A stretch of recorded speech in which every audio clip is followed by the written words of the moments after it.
But to present on his behalf, we're going to invite Dianne Mukkala to the stage. So, Dianne.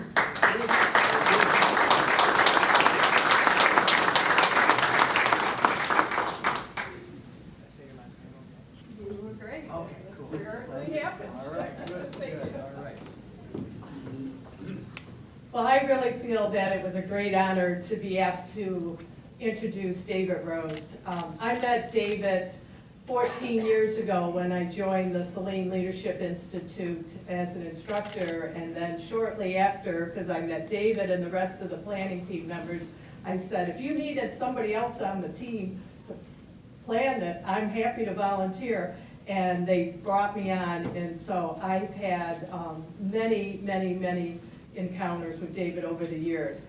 Not only was he an enormous help and support and on the Saline Leadership Institute, but over the years, the last 2 years or so, he's kind of wanted to move on to something else, but we realized that, oh my gosh, Dave's a one-man recruitment show for Saline Leadership Institute. What are we gonna do?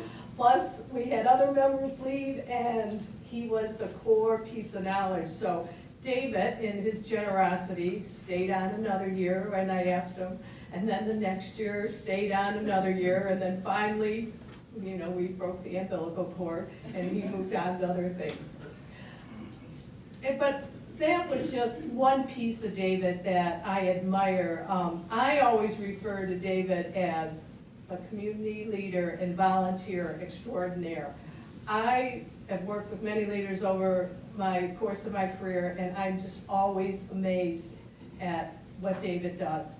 And he does it in a way that is behind the scenes and quiet and without any expectation for anything or for himself. He just keeps moving on, and he has such a great passion and commitment to this community. It's just remarkable.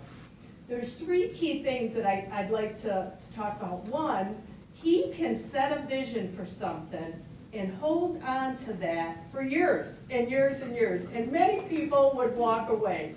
And he holds on to it, and he might develop some renderings, and he talks to people, and somebody else might be interested, and he starts pulling people in, and he holds on to that. And I think Henny Field is a real great example of that. You know, he just held on to that, and it continues to grow.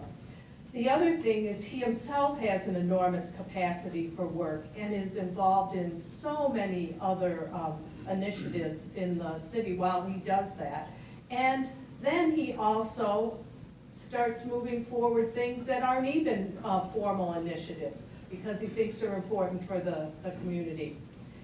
And the third thing is he is a great connector. He can connect one person to another person to work on something, and pulling people in, and doesn't, you know, have to be the only person or the person that's going to direct it or whatever. He is a big connector and can pull a lot of people in.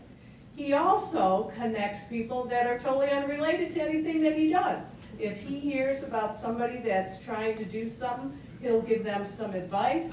He'll pull, you know, some other people in to talk with them. He'll refer them to other people. And I saw this over and over again and heard about it over and over again. And in Saline Leadership Institute, we have a piece that people develop a goal. And David's always said, now if anybody needs any help, you know, I can connect him with other people. So these are all on all sorts of initiatives, and he really doesn't have any main connection to himself. And he, again, does this all very generously and without any expectation. And I know I've called on you, David, many times, sometimes at the last minute, and he always says yes, and he always comes fully prepared and does more than I really would have expected at that time.